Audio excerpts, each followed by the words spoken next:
Well, this is the second part of my talk about the food history of Haddonfield. This was a talk that I gave at the historical Zoom talk about the historical society. So we're going to pick this up here. Whole idea of finding these bones was a result of the need for fertilizer for the farms. So that's a little bit of an oversight. So we got to the Indian King Tavern. Taverns were important public houses the very beginning of colonial America. It was actually started by Sarah Norris across the street. And she insisted on having the name Indian King Tavern to recognize and to celebrate and honor the native people. Outside Indian King Tavern at the moment is a Minuteman statue, and I think there should be a statue of a tavern keeper as well. By the way, Minutemen is an appropriate place to have in front of a tavern because this is where the well-regulated militia kept their weapons in the tavern, because taverns were usually the central place of a community. And in case of need to defend the community, that's where the weapons were kept.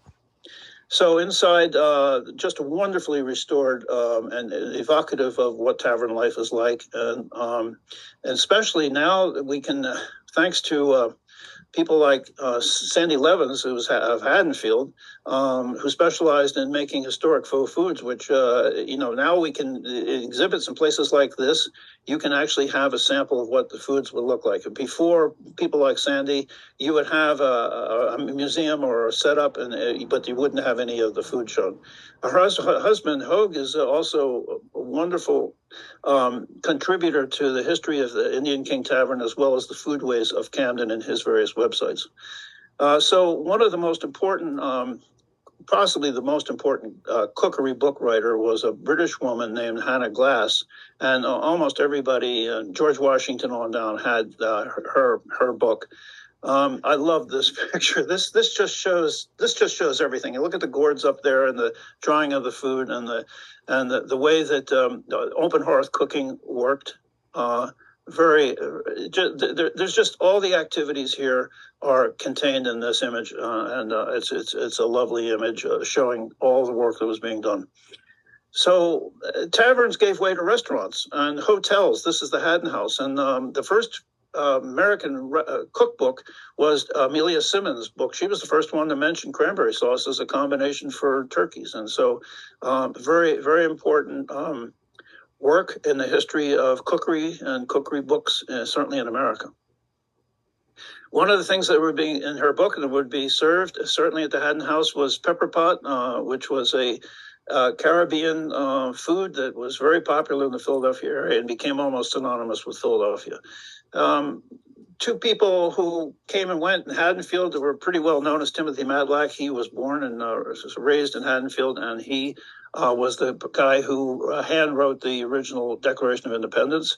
Dolly Madison used to visit because her uncle, Hugh Creighton, owned the Indian King, and she was a frequent visitor there.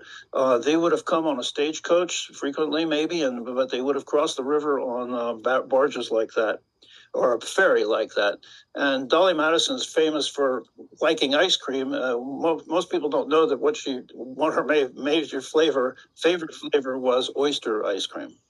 You can look it up. Haddonfield's Main Street was the nation's first cattle drive passed through Haddonfield. General Anthony Wayne was sent by George Washington to go round up cattle and other supplies in Salem County, the Quaker farmers down there, and drive them all the way along the Kings Highway up and then cross into Pennsylvania, and to feed the besieged troops over the winter in California. And this is the sign at Valley Forge about that.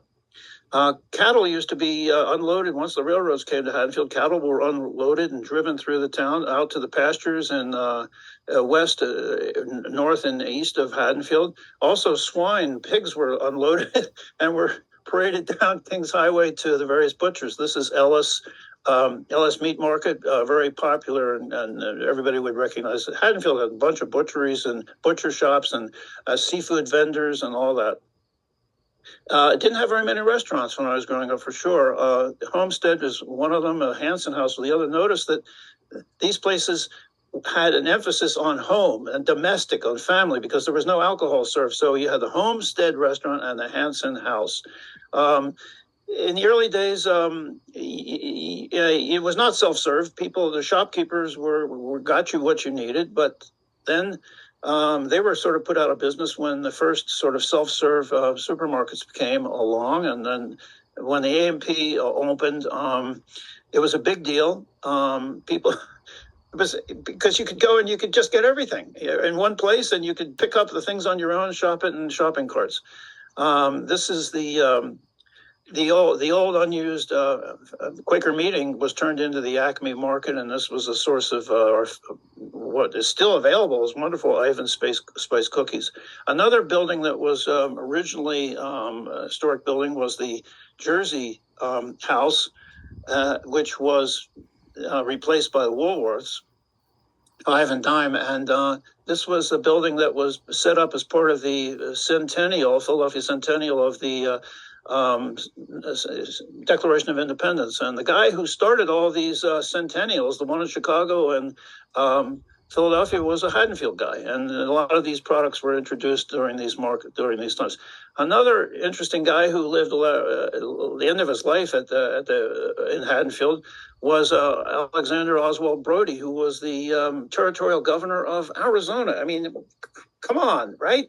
And he was also with Teddy Roosevelt as a Rough Rider and during the Spanish-American War.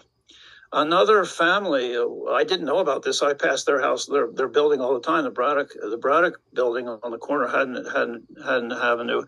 The Braddocks were pharmacists and hardware store operators, but they went to. They were very interested in cranberries, and they were instrumental in helping develop the cranberry industry in South Jersey.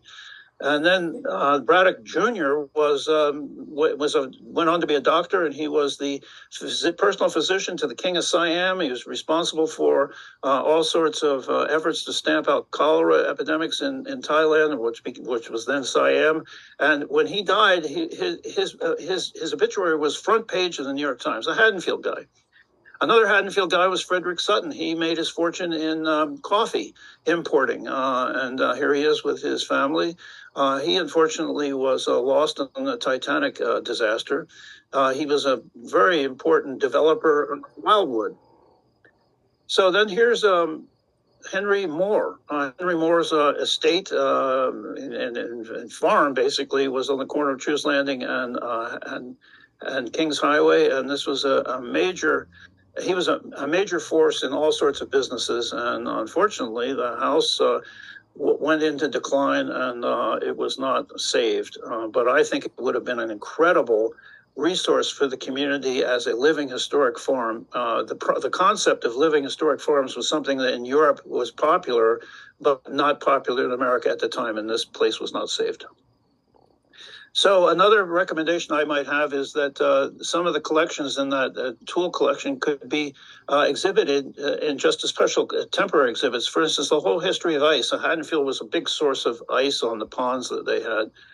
And also Mary Allen, who was one of the most favorite caterers in the late 19th century. She lived in this house, which has now been moved to the Historic Society building, and I think maybe I would encourage small temporary changing exhibits about food would be a great venue for that, because people are really interested in the foods they eat.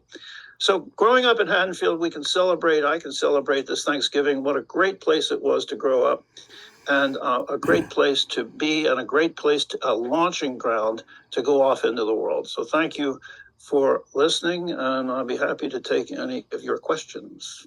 All right, well, we're going to finish it off there. Did I go too long? You did great, Tom. Thank you. I actually wrote the first question I wanted to ask you. Can we get back to just me? Where am I here? Oh, yes. Oh, sorry. I'll remove the pen. No, I think I have to do that, don't I? You can, because you are co-host. My question, though, for you is, what was your favorite restaurant when you were growing up in town? Well, we ate at home. In those days, people ate at home. I mean, we would go to the homestead. We would, but yeah, basically we ate what we grew. And as I said, once a special meal would be to go over to Morristown to the Manor House, which was recommended by Duncan Hines, which was a big deal in those days. Mm-hmm. All right. Yeah.